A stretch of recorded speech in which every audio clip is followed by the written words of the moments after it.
नमस्कार दोस्तों, जय हिंद, जय भारत, वंदे मातरम। मेरा नाम है अभिषेक और आप देख रहे हैं हमारा यूट्यूब चैनल कीवर्ड एजुकेशन। आप सभी का बहुत बहुत स्वागत है। तो welcome back my YouTube channel.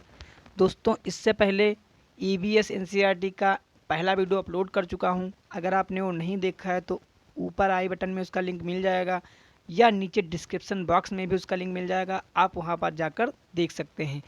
तो दोस्तों, वीडियो शुरू करने से पहले आज गांधी जयंती है, 2 अक्टूबर है, तो महात्मा गांधी के कुछ शब्द आपके सामने। खुद वो बदलाव बनिए जो दुनिया में आप देखना चाहते हैं। गांधी जी ने बहुत अच्छी बात बोली कि we the change that you want to see in the world. मतलब कहना क्या मतलब ये है कि अगर आप दुनिया में बदलाव देखना चाहते हैं तो पहले अपने आप को बदलिए। तो इसी मोटिवेशनल कोट के बात शुरू करते हैं। आज ये वीडियो कड़वा है लेकिन असरदार है। ये वीडियो आपके लिए कड़वा ज़रूर है लेकिन आपके लिए बहुत असरदार रहेगा। तो ये वीडियो आप बिल्कुल मिस मत कीजिए। अगर आप सीटेट देना चाहते हैं, आपके लिए समझ लो बिल्कुल पक्के नंबर है यहाँ से। और अगर आपको एक बार में याद नहीं होता है तो उसको आप रट लीजिए, बिल्कुल रट लीजिए।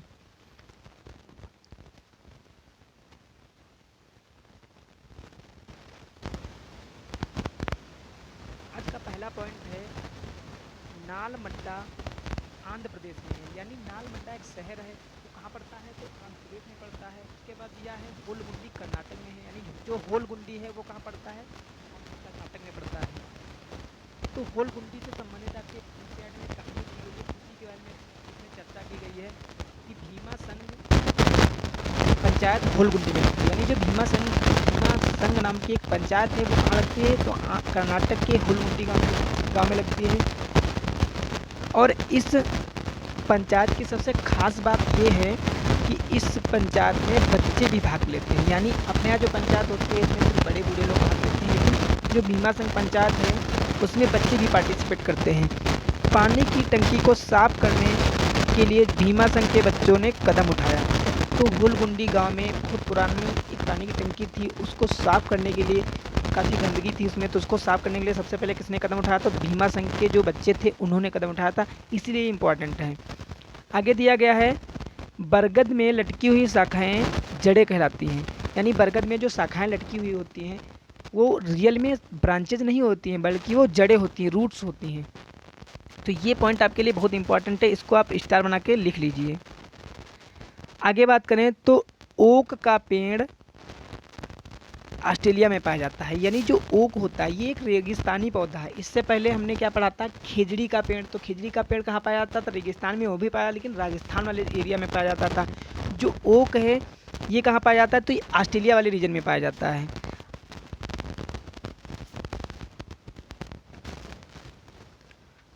ओक पेड़ की जड़ें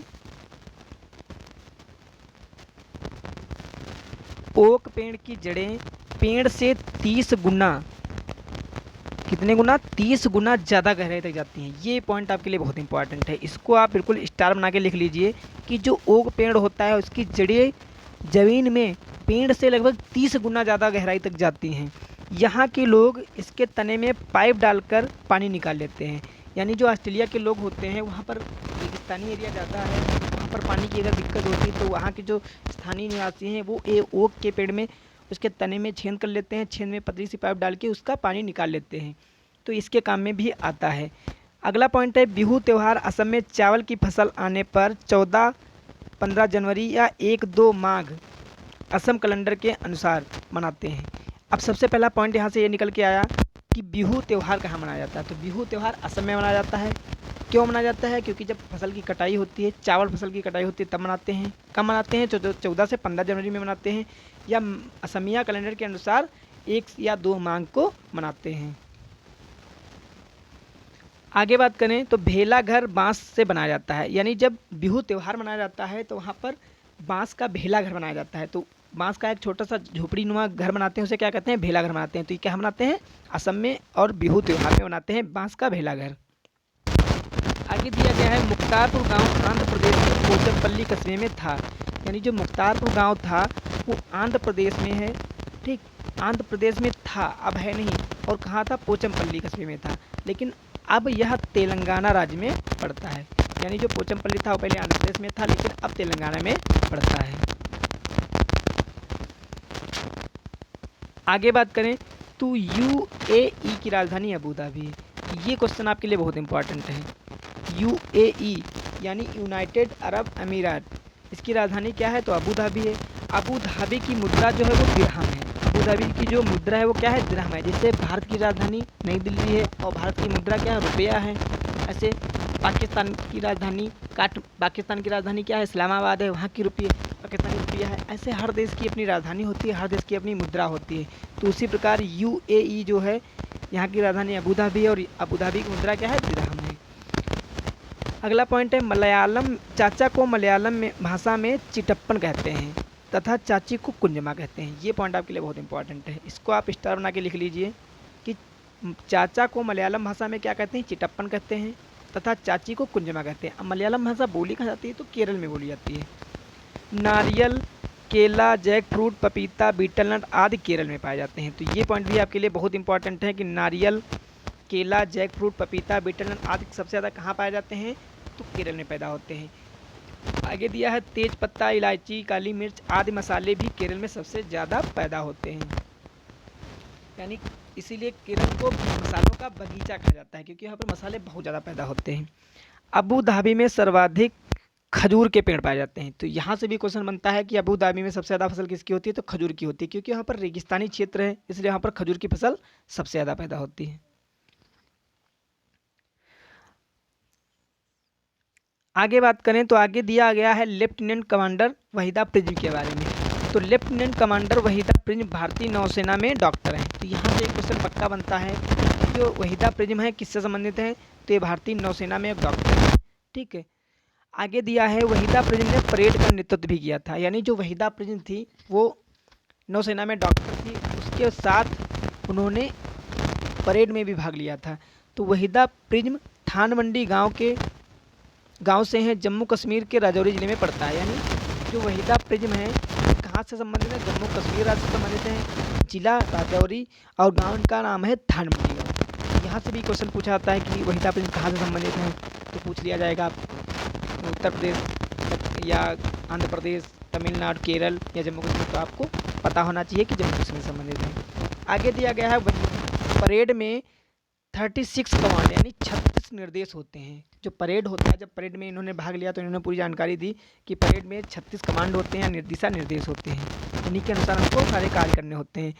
तिब्बतन भाषा लद्दाख में बोली जाती है। तो तिब्बतन भाषा कहाँ बोली जाती है, लद्दाख में बोली जाती है। जबकि मलयालम कहाँ बोली जाती है तो केरल में बोली जाती है।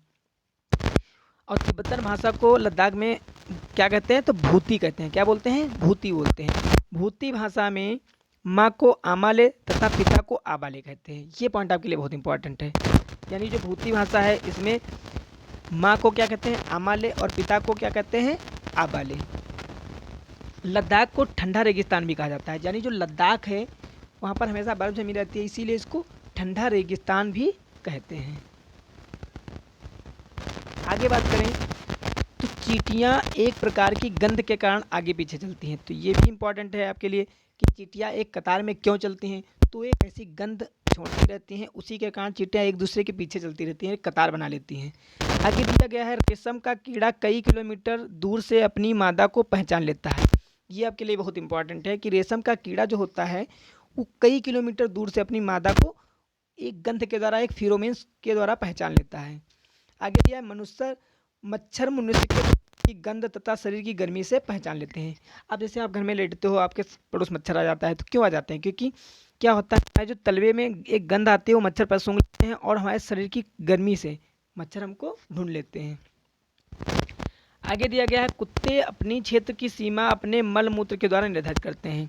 तो ये सिर्फ कुत्तों में नहीं बल्कि और भी कई जानवरों में ऐसा होता है कि जो जानवर होते हैं वो अपने क्षेत्र की सीमा मल मूत्र या मतलब किसी के द्वारा भी निर्धारित कर लेते हैं। जैसे शेर, चीता हो गया, शेर हो गया और जिराफ हो गया, तो ये भी अपनी सीमा जो होते जो क्षेत्र की सीमा होती है वो अपने मल मूत्र द्वारा निर्धारित करते हैं कि ये हमारा इलाका है।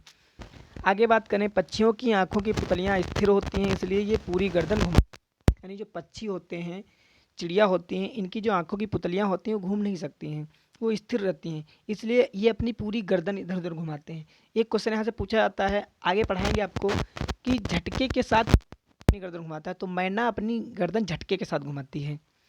आगे बात करें तो चिड़िया एक समय में दो वस्तुओं को अलग अलग देख सकती है, यानी कि चिड़िया, क्योंकि उसकी जो आंखें होती हैं एक दूसरे के अपोजिट डायरेक्शन में स्थित होती हैं, इसलिए वो एक बार में दो वस्तुओं को अलग अलग देख सकती है। तो ये पॉइंट आपके लिए बेहद इंपॉर्टेंट है। आगे बात करें तो बाज, चील तथा चमगादड़ मनुष्य से 4 गुना तेज देख सकते हैं। यानी जो बाज है, चील है तथा चमगादड़, ये जो हम लोग देखते हैं हमसे भी 4 गुना ज़्यादा देख सकते हैं। अब इनको याद कैसे रखना है? तो चिड़िया की ये बाज, चील, चमगादड़ ये क्या है? चिड़िया हैं। तो इनके कितने पैर होते हैं? 2 पैर। इनकी आंखें कितनी होती हैं? 2 आंखें होती हैं। तो कुल मिला के कितना हो गया? 4। तो 4 गुना ज़्यादा देख सकते हैं। किससे? मनुष्य से। ठीक है, तो ऐसे आप याद रख सकते हो। दूसरा पूछा जाता है कि जैसे चीता हो गया, ठीक, तो चीता हमसे कितने गुना ज़्यादा देख सकता है? तो ये 6 गुना ज़्यादा देख सकता है। अब इनको कैसे याद रखेंगे? तो चीता के पैर कितने होते हैं? 4 पैर होते हैं। आंखें कितनी होती हैं? 2 होती हैं। तो कुल मिला के कितने हो गए? 6। तो ये 6 गुना ज़्यादा देख लेते हैं। तो आप ऐसे रिलेट करके याद कर सकते हैं। फिलहाल उसके बारे में हम आगे पढ़ाएंगे आपको। आगे बात करें तो रात को जागने वाले जानवर वस्तुओं को सफ़ेद और काले रंग में देखते हैं। यानी जो जानवर रात में जागते हैं वो किसी भी चीज़ को रंग बिरंगा नहीं देखते हैं। लाल, पीली, हरी, नीली कैसी भी हो, उनको हमेशा काला और सफ़ेद में ही दिखाई, यानी ब्लैक एंड वाइट में ही दिखाई देगा। जैसे हम लोग सब कुछ जैसा है वैसा ही दिखता है। जो रंग बिरंगा है वो रंग बिरंगा दिखता है, जो काला है वो काला, जो सफ़ेद है सफ़ेद, जो पीला है पीला। लेकिन जानवर जो रात में जागने वाले जानवर हैं उनको उनको कैसा दिखाई देता है? तो सफ़ेद और काला ही दिखाई देता है। तो ये पॉइंट आपके लिए बेहद इंपॉर्टेंट है, इसको आप स्टार बना के लिख लीजिए। आगे बात करें तो सांप सुन नहीं पाते हैं, केवल ज़मीन पर कंपन को महसूस करते हैं। यहाँ थोड़ा मिसप्रिंट हो गया है। जो सांप होते हैं, जो स्नेक्स होते हैं, वो सुन नहीं पाते हैं, वो ज़मीन पर होने वाले कंपन को महसूस करते पहचान लेते हैं। तो आपके यहाँ एक बहुत ज़्यादा भ्रम रहता है कि जो सपेरा है बीन बजाता है और नाग डांस करता है, ऐसा कुछ नहीं होता है। वो सिर्फ ज़मीन पर कंपन से पहचानता है, ना कि बांसुरी जो बीन की धुन सुन के। आगे बात करें तो अंडमान और निकोबार में सुनामी दिसंबर 2004 में आई थी। तो अंडमान और निकोबार जो है यहाँ पर सुनामी कब आई थी? 2004 में आई थी। ये आपके लिए बहुत इंपॉर्टेंट है, ये पूछा भी गया। इससे पिछले जो एग्जाम्स हुए हैं आप प्रीवियस ईयर पेपर उठा के देख लेना, उसमें पूछा भी गया है। तो ये आपके लिए बहुत इंपॉर्टेंट है। जानवर प्राकृतिक घटनाओं को पहले ही से जान लेते हैं। यानी जो जीव जंतु होते हैं, जो जानवर होते हैं, वो कुछ प्राकृतिक घटनाएं ऐसी होती हैं उनको पहले से महसूस कर लेते हैं। जैसे कुत्ता, बिल्ली, ये सब जब सुनामी या भूकंप आने वाला होता है तो पहले से भागने लगते हैं। इनको पता चल जाता है कि यार यहाँ पर कोई प्राकृतिक घटना होने वाली है। तो